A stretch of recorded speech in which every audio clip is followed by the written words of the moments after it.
Good morning, it's Dr. Garrett and I'm here at Empowering Health. And I want to congratulate you on making the decision to start a weight loss journey just to improve your health. As I've told you in our patient interview, that you are the bus driver on this journey. My job is to hold the map and say, if you go right, this happens. If you go left, this happens. Ultimately, you are in charge. Now, when we talked during your weight loss consultation, we spoke a lot about the things that I do and don't want you to do. Now, I know it was a lot of information, so I just kind of want to recap and give you a little bit more so you can say, oh, that's right, that's what she said. Now, again, this isn't a magic wand. None of these weight loss things are designed to be a crutch. What they are designed to be a push that pushes you down the hill so that you can do the rest on your own. You aren't designed to take these medications forever. What we want to do is we want to restore health in the meantime. And then once we get you to a healthier state of being, then you will be able to continue this journey on your own. So let's talk about some of those guidelines.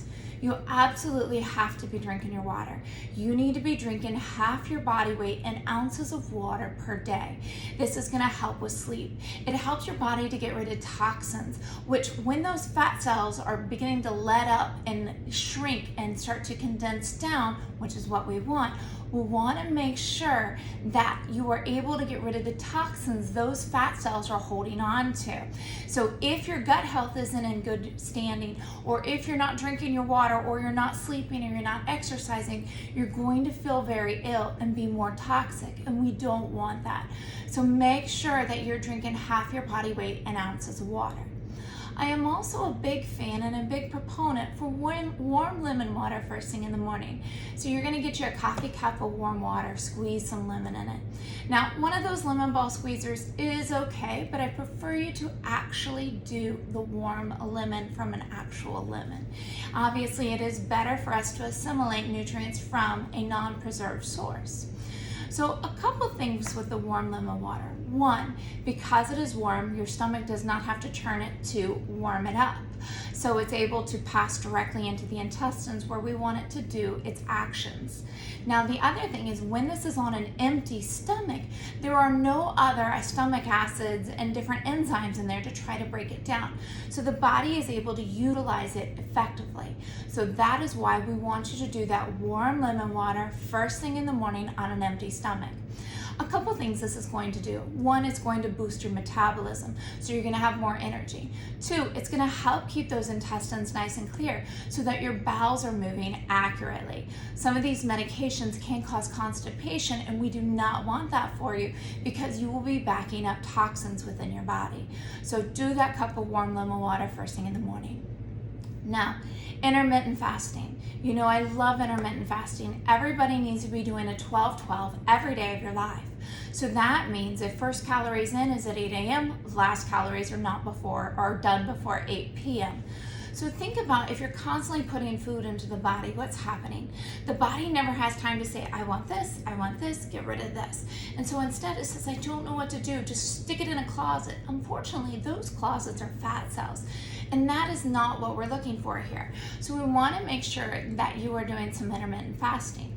Now, if you can get to a 16-8, meaning you're fasting for 16 hours of the day and eating within an 8-hour window, you're going to be better for it. You're going to notice a lot of improvements within your body. So I typically tell you to do that a couple times a day. Now, to get into the nerdy side of it, we have two systems within our body.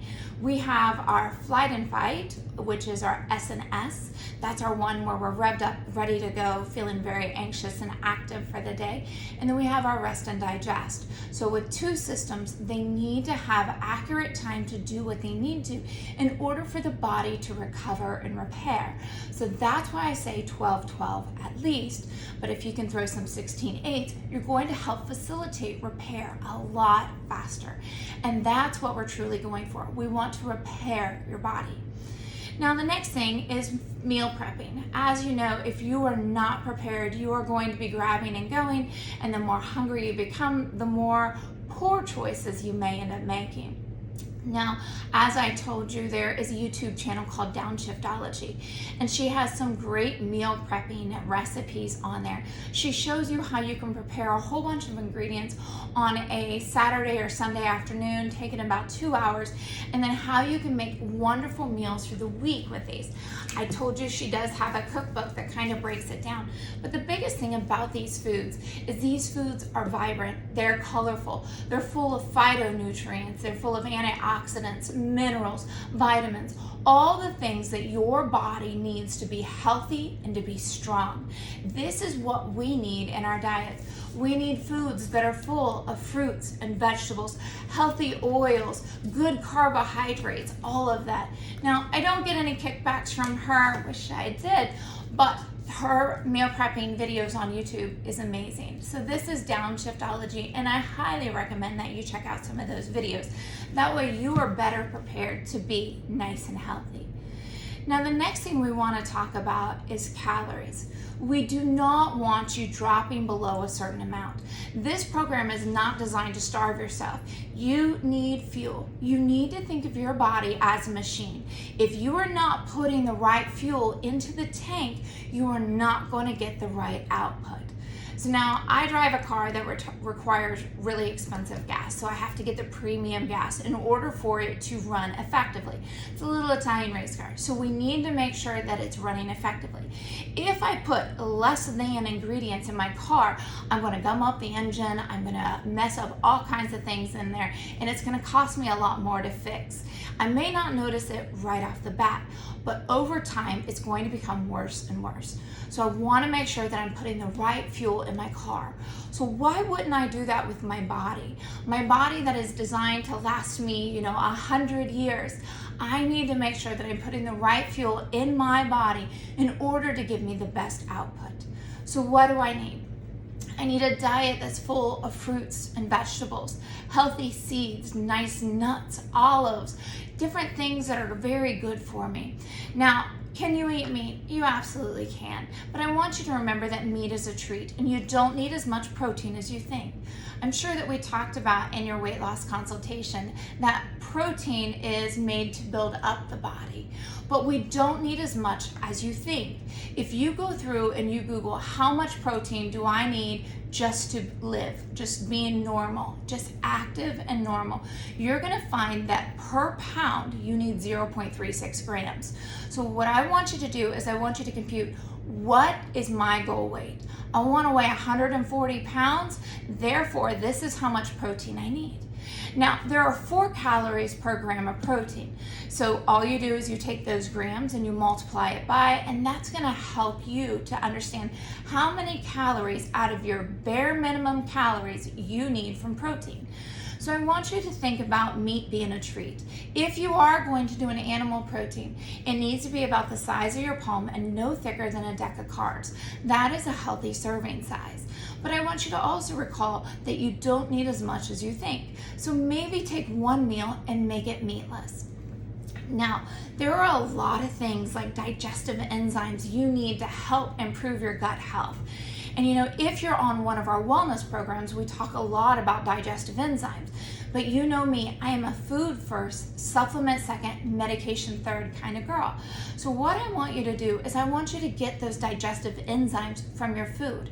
So what food do you need to eat? Raw fruits and vegetables. So I want you to take this week and make one meal out of your day just a nice healthy salad. Lots of different veggies, cucumber, celery, carrots, cabbage, beets, radishes, spinach, maybe some arugula, different vegetables, tomatoes, whatever you want. Put them down into this salad, maybe toss it with some fruit and go from there. That's going to give your body those digestive enzymes that you need to help get rid of the toxins, help to improve your gut microbiome, and to help you feel better and function as that machine you're designed to be. Now, I don't want you doing any sodas whatsoever. Sodas are terrible for you, even diet. They have a lot of chemicals in there that will actually make you hungrier later. So we don't want that for you. If you need a little bit of an energy pickup, doing some black coffee, that's an antioxidant, and I said some. Doing some green tea. As I told you in our weight loss consultation, green tea has been studied when paired with a meal that contains black pepper. So black pepper on your salad or on your salmon or whatever. These two work synergistically together to burn fat. And that's why the Japanese do green tea after their evening meals, because it is a fat purger. So that's what I want you to keep in mind. If you need some caffeine, go with a healthier source. Now, green tea, because it is an antioxidant, it is very beneficial in helping your body repair its mitochondrial damage. Now, mitochondria, without getting into too much science here, is designed to help your body create energy. And a lot of times you're going to feel very lackluster, especially if you're not getting the toxins out the way that you're supposed to. So improving your antioxidant state is going to be very beneficial. So I'm going to highly recommend some green tea for you. Now, let's talk about dairy. Dairy is very inflammatory to the body. So if you drink some milk and you've got a little bit of sinus congestion, you're going to notice that congestion is worse. Worsening cough, more snot, all of that. So, the same thing holds true with ice cream. You eat a lot of ice cream, what's going to happen? You're going to get gas and bloating and just not feel very good. You eat a lot of cheese, you're going to notice your joints are going to hurt more in the morning. You might get more headaches. And cheese has been shown to stimulate migraines. So keep that in mind. Cheese is dairy is very inflammatory to the body. So we don't want you to do a whole lot of dairy. What we want you to do is we want you to, if you like dairy, do minimal amounts, a normal amount. And I want you to keep that in mind with everything that you're taking into your body. If I go out and eat 100 bananas in a day, there's a risk of radiation poisoning. But moreover, I'm going to have issues with that. Too much magnesium, too much potassium. Our bodies are not designed to eat a ton of stuff. We need a normal amount of food. We need a normal average of each of the different food groups in order for our bodies to assimilate and work as machines. You can't just put gas in your car and not put oil in there or transmission fluid. We need to make sure that we're having a balance of everything. Now, again, our program has been studied. It has been designed to work the way that we tell you to. And those are the big things. So we want you to come off of the sodas. We want you to eat a normal amount of protein. We want you to limit your dairy. We want you to drink your water. We want you to be healthy. We want you to move your body. Now, we're going to talk more about exercise in upcoming videos.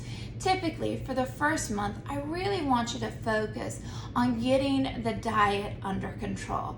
Really focus on listening to your body, detoxifying it, and then I want you to go from there and to start with an exercise program. So first steps first, let's get this diet under control. And in terms of saying diet, your health journey, what foods, what fuel you are putting in your tank. We want these to be whole. We want them to be nutritious. We want them to matter. Don't just go put empty carbs or empty calories into your body. What good is it? It is not doing you any good. Now, if you're coming off caffeine or if you're coming off dairy, there is a detoxification period that you're going to have to deal with. Typically, that starts within about 24 to 48 hours after coming off of any addictive substance. And then what happens is it lasts for about 72 hours. After that, you're going to notice your energy is going to improve, your sleep will improve, your metabolism will improve. So I am going to challenge you this week. Make sure you drink your water, do your intermittent fasting, limit your protein, limit your dairy, get rid of the caffeinated sodas and those beverages that don't matter. Feed your body what it needs. Focus on being healthy. Tell yourself, I want to do this for me. You're investing a lot of money into you, so let's get you nice and healthy. If If you have any questions, you know where to find us. And congratulations on starting this weight loss journey. We wish you all the best.